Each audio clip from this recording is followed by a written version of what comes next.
Well, the newspapers make good reading today. The morning after the glorious derby night before, a 7-goal thriller at the Villa, and it sets us up magnificently for this trip to Goodison Park now on Saturday. I've just about lost my voice. Tony, great to see you. Yeah. What a fantastic night. It was only like about 7 hours ago, Jack. Last night, Villa Park, fantastic. One of the best derbies I've seen for a while.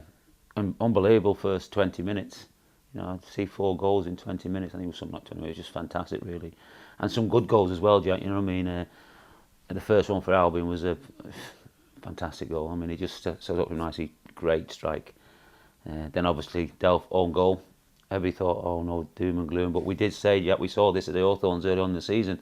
I've been doing this with you for over 10 years, Jack, and I don't think I've seen such an exciting game for a long, long time at Villa Park. For a derby as well, it was fantastic. At one point, I thought it might finish 9-8 or something crazy like that because the chances, the goals, the drama, the atmosphere. Well, I think what made it was the conditions, Jack. The pitch is fantastic, pitch is close, but when there's a bit of water, it's quick. It's a quick pitch. It's ideal for forwards going at people. So there's always going to be chances. But there was plenty. I mean, if you look at the game, actually, Benteke missed one to make it, could have been 4-2. Yeah. And obviously Albion went away and bang, and they made it 3-3, which. And I did say to you, beginning of the second half, it ain't going to be. It's going to be a bit cagey now. Jack. Both sides they've been knocked down and they're back up again. You know what I mean? And another sucker blow, and they're going to be out of it. And I knew it was going to be cagey second half because I don't think any team wanted to lose. There's no way they could have carried on like that for the first half. Jack. I mean, we would have loved it. We would have loved it. You know what I mean? But I mean, you got to be. They're all professionals there. The managers would have sorted things out at half time.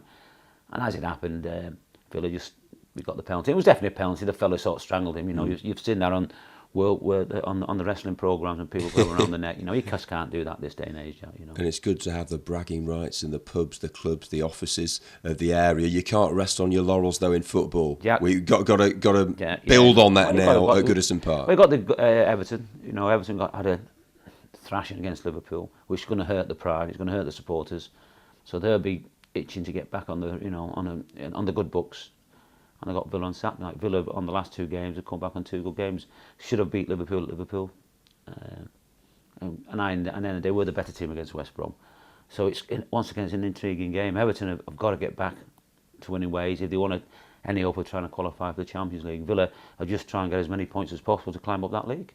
Yeah, and you're going to go to your native Ormskirk and get the train to the game. That's very old-fashioned. No, Jack, what it is, when I was a kid, my sport at Everton as a kid, and I used to always go on the train from Ormskirk to Kirkdale with all the supporters and walk 5-10 minutes from Kirkdale over to Goodison Park. And I'm going to do it again with loads of supporters again. The lads, when I used to go, they were like 8, 9 and 10. Now we're all in our 50s, Jack. So there'll still be a few of us. And I'm sure they'll be calling the pub from Kirkdale to Goodison. But I can't do that because I'm a professional and I'm with you, so I can't have a few drinks. No, but I'm looking forward to it. It's something I haven't done it for over 40 years, Jack. It's just going back to me as when I was a kid, what football was all about, watching heroes and the atmosphere, and I'm really looking forward to it, Jack. Let's hope someone can come up with something similar to a certain Tony Morley in the 80-81 season.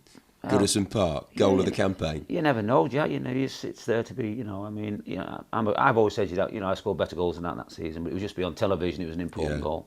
And to be fair to you, sometimes I get embarrassed because people say, "Oh, you got a goal this season." I see some of the goals now, and I think it doesn't look as good as that. But at the time, I was playing on muddy pitches, heavier balls. It was people voted for it, so you just got to accept that, haven't you? Okay, back with me in the commentary box. I'm not sure I can take another 7 goals, Tony, for the old blood pressure. But we'll see. Maybe a routine 1-0 win. We'll have to wait and see. We also hear from Andreas Weimann and Fabian Delph, 2 of the scorers on Wednesday night against the Baggies, and recall some goals scored against Everton over the years on our pre-match show.